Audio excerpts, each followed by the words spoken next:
Olá pessoal, tudo bem com vocês? Papo de hoje é o Brunão, tentando dar uma de intelectual de Araque aqui para tentar formar uma tese para vocês sobre o câmbio, o que eu espero do dólar para o ano. Então tem uma porção de pessoas que são mais especuladores aqui do canal, mas principalmente lá no TC, no Traders Club, onde eu compartilho relatórios de dólar, pontinhos de suporte e resistência. Talvez esse vídeo aqui seja interessante para vocês terem uma noção do que esperar para o ano, ou melhor, do que eu espero para o ano, e não do que esperar, porque eu posso estar redondamente enganado.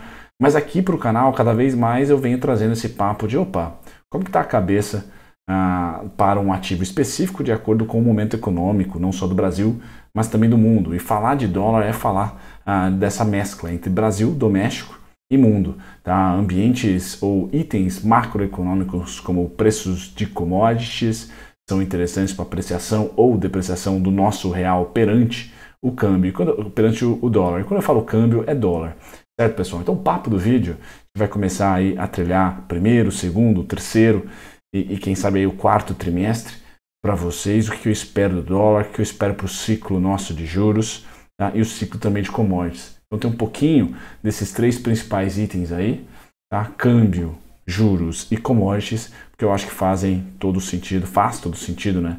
Tentar acompanhar, tá? Bom, pessoal, quem é novato e novata no canal, seja bem-vindo ao Clube dos Dividendos. Isso que eu não sou um cara muito profissional, mas meu nome é Bruno Mazzoni, então para quem não me conhece, Bruno Mazzoni, bem-vindo ao canal. Temos vídeos todo santo dia, nos finais de semana são 6 vídeos, né? Na manhã, café da manhã, almoço e janta. Tá? Durante a semana eu tento postar aí mais na parte da madrugada, antes de vocês trabalharem, lá para 5h30, 6 horas, e depois à noite eu tendo a postar 1 a 2 vídeos. Geralmente análise sobre empresas, mas também temos vídeos tutoriais, como esse, né, que eu espero que seja não tão tutorial assim, mas uma visão que foge do momento em que eu gravo e também que eu irei postar. Então vamos tentar falar de 2023. Bom, pessoal, tese do dólar. Vamos lá, primeiro tri. Vamos começar aqui do começo, como diria o filósofo, tá? O que eu acho que vai continuar acontecendo no primeiro tri? Não é só um fato novo aí de janeiro, tá? E esse primeiro tri tem um pouquinho de Brasília? Tem, pessoal. Na parte da lábia melhorou bastante a comunicação de Brasília, mas o que mais importa, tá? O que mais tem importado é o trade, ou a narrativa, melhor dizendo, lembrando que eu tenho muito foco em macroeconomia, mas macro, muitas vezes, pessoal, acaba criando narrativas, e essas narrativas ultrapassam o macro, ultrapassam os melhores, os dados macro. Às vezes uma inflação nem vem tão bom como esperado, ou um crescimento nem vem tão bom como esperado, mas o viés foi plantado em cima de dados macroeconômicos e esse viés, essa narrativa ultrapassa, e aí inflaciona preços ou deflaciona demais preços. E são essas assimetrias que 99,9% são todas formadas por narrativas, pessoal, que o mercado gera tanta oportunidade por tantos dias, meses, o ano inteiro.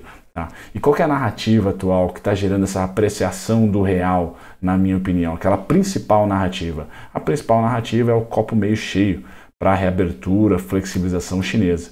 Tá? Esse copo meio cheio traz muito fluxo para commodities, principalmente commodities metálicas.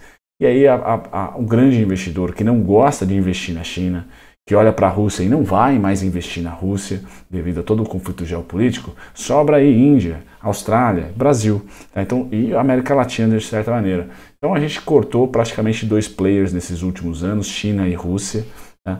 E temos a América Latina, todo um continente sem grandes conflitos, tirando o Peru, né, que as coisas estão bem tristes por lá, mas sem grandes conflitos e democracias, né? Então, perante algo que é ditatorial como a China, e a China fez muito esforço nos últimos 2 anos para espantar investidores, mudando legislação de tecnologia, mudando legislação do setor educacional, muitos problemas por lá, na ótica sempre do aplicador de recurso. Pois bem, o real consegue nesse primeiro trimestre, pois não temos nenhum risco novo fiscal, não há nenhuma outra PEC, ou seja, Brasília não está inflacionando o preço, tá? Quando fica só para a parte externa está ajudando. Dezembro e janeiro, minério de ferro, janeiro, fevereiro, muito provavelmente petróleo, tá? E a gente vai olhar um mix de altas e de inflações também no setor de grãos. essa é a minha tese. Tá? Então o minério de ferro, ele levou ou ajudou a nossa bolsa a não cair tanto em dezembro e janeiro, a Vale, né? E agora eu acho que nesse segunda quinzena de janeiro, gravo para vocês no dia 15, e também em fevereiro, o petróleo vai ser o grande X da questão, acho que vai ser o grande ativo a ser inflacionado. Tá? Isso também traz muito fluxo para a emergência, também ajuda a trazer dólares para cá, logo o real se aprecia. Então o primeiro TRI, pessoal, é um pouco ousado, porque era mais fácil falar de janeiro, fevereiro e para por ali, mas vamos colocar também março, que a gente tem ali pelo menos uma alta, que é a atualidade do minério de ferro, que é também o começo aí do petróleo, mas uma estabilização da alta também em fevereiro, tá? E março. Isso deve apreciar o nosso câmbio. Então cuidado, vendedores no curtíssimo prazo. Tá? Acho que o primeiro sinal já foi dado de que pode sim perder os R$5 nessa onda, tá? De 2023. Nessa onda de reabertura China, é um boomzinho das commodities que ajudam também o nosso Ibovespa, mas não é papo de hoje o Ibov, é mais o câmbio. Deve entrar fluxo de câmbio aqui no Brasil, tá? Vejo que bem posicionado na América Latina, o grande player aí de competição fica entre Índia e a própria Austrália, tá? Principalmente para minério de ferro, Austrália. Agora para petróleo a gente está meio que muito bem colocado. Tá? Com a saída da Rússia, a gente é um grande player de petróleo. Tá? Então eu vejo sim esse fluxo de dólares entrando no país, valorizando então o real. Tá? Vejo que o real vai sim ser um call aí para esse primeiro TRI. Tá? Eu estava mais para fevereiro, então vamos colocar aí março também, para tentar deixar para vocês um TRI de valorização e estabilização do real. Quem sabe abaixo dos 5, tá? Eu estou com essa tese que sim, o 5,10 é bem Haddad dependente, né? Quando eu vou para o gráfico do dólar, pessoal, me perdoem a falta de nitidez, ele funciona como um VIX, tá? Principalmente um VIX de Brasília. Brasília tem que fazer muito esforço positivo para rompermos os 5,10. Então, essa semana do dia 16 em diante de janeiro de 2023, pessoal, estaremos no suporte. Porém, eu tenho alvo sim para 4,96, 4,962,5. Legal? Esse é um primeiro alvo que mesmo que Brasília fique neutra, tá? Que é um silêncio, seria uma dádiva nesse momento, teríamos ali um bom ainda fluxo de alta, porque, pessoal, o minério de ferro tende a estabilizar a alta e até continuar subindo um pouquinho até os 130, e o petróleo deve ser o grande player desse curtíssimo prazo.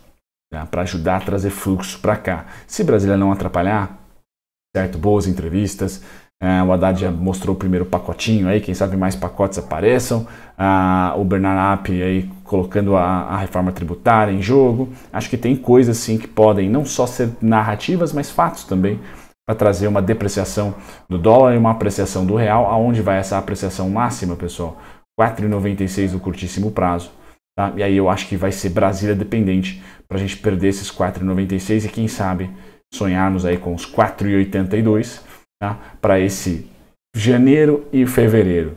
Legal? Mas principalmente 4,962 com essa narrativa de que sim, a China está reabrindo, sim, vamos comprar um pouquinho de emergente, tá? O real muito depreciado aqui por problemas domésticos, tá? E agora ele deve pegar, em linha reta caímos, né, pessoal? Então isso aqui é um sinal claro de que, opa, entrou fluxo.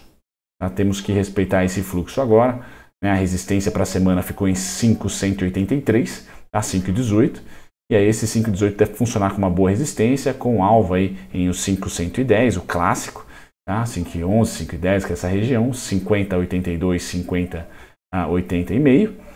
E aí 4,962,5. São os pontos do dolinha, tá? Que eu tenho essa expectativa, então, mais positiva para o real. Sim, trade positivo para o real nesse curtíssimo prazo. Voltando aqui para nossa tese, para minha tese, né, pessoal? Posso estar redondamente enganado, sempre falo para vocês. O próximo passo é o segundo TRI. Tá? O segundo TRI a gente vai passar de alta das commodities, né, na análise técnica, então as commodities aqui recuperando um pouquinho da baixa, então a recuperação aqui, deixa eu pôr em preto para vocês, uma recuperação da queda, tá? E a gente tende a ter no segundo TRI a estabilização, tá? Não a reversão para para baixa, ou a continuidade da baixa de 2021 para minério de ferro, 2022 também minério de ferro, tá? E 2022 o próprio petróleo, mas uma estabilização. Então a gente deve passar em abril, maio e quiçá junho lateralizando em um bom momento, mais alto do que em janeiro, mais alto do que em fevereiro, o que deve trazer agora para o dólar uma estabilização, nem uma valorização, nem uma depreciação. Então a gente deve estabilizar, quem sabe sonhamos aí com 4,80, 4,60, tá? Se vier Brasília junto, positiva, tá? Brasília cortando gastos, Brasília aprovando reformas, pessoal, o dólar para mim tem o alvo máximo em 4,26. Tá? Mas precisa de Brasília. E aqui eu não vou colocar o meu salário base como Brasília sendo positivo. Só com o externo eu vejo que o dólar, então, no segundo tri, estabiliza a queda. Tá? Vamos ver aqui preços, 4,96 ali é um primeiro, mas quem sabe a gente não invade aí o 4,82, também falado para vocês, né? Se eu não me engano, 4,82, deixa eu só olhar aqui, 4,82 é isso, 4,826. Tá? Então seriam ali bons pontos interessantes para a gente ter essa estabilização já no começo do segundo tri, devido à estabilização das commodities e o enfraquecimento da economia americana, trazendo menos consumo, e muito provavelmente, pessoal, a China deve frustrar um pouco, tá, essa narrativa atual de que vai crescer pra caramba. Ela deve crescer, mas não muito. Então a gente deve entrar num 2013, 2012, 2014, de China crescendo os seus 5%, 6%, o clássico ali, tá, que não serve para trazer o boom de commodities da década de 2000, que ela crescia 2 dígitos. Então vai ser só um momento de deixar aquecido as commodities, porque China sim, ela está em um momento de expansão fiscal, tá, e de baixa inflação.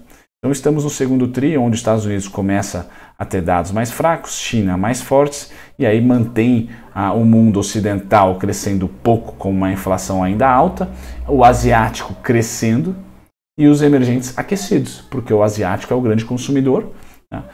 Então mantém ali as commodities aquecidas. Então é um bom momento também. Não é tão bom quanto esse primeiro tri está sendo, mas é um bom momento aqui no segundo tri para emergentes. Tá? E o terceiro e quarto, pessoal, é a harmonia entre Brasília e commodities. Então a gente vai depender dos preços da commodities aqui para calibrar, né, as próximas políticas que já vão começar a ser discutidas, né, orçamento, etc., para o ano de 2024.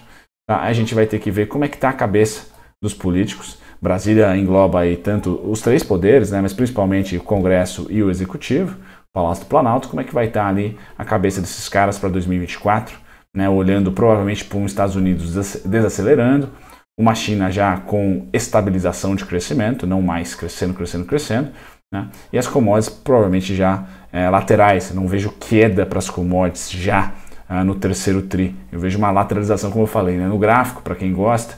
Elas caíram em 2022, tá? E agora elas devem ter uma recuperação e manter.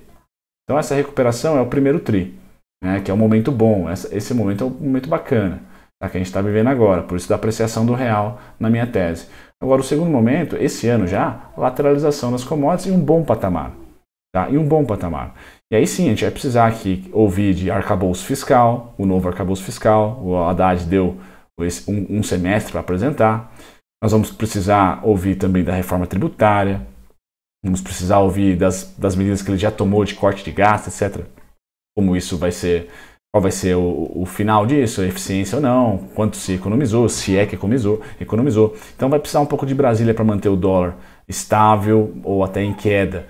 As commodities já não vão ajudar tanto. Então a partir do terceiro tri, pessoal, eu considero que a gente vai ficar um pouquinho mais dependente de Brasília, tá?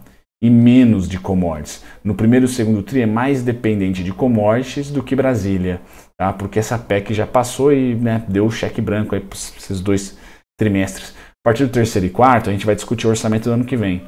E aí já começa aquela tensão toda no dólar para saber, olha, quanto que vão gastar. Né? Vamos ver quanto que vão gastar. Não temos o fundão, né? Porque o fundão eleitoral, porque as eleições para prefeitos são só em 2024. Mas sim, o orçamento vai ser a discussão, então vamos ficar de olho. A reforma tributária, o arcabouço fiscal, são os 3 grandes temas. Tá?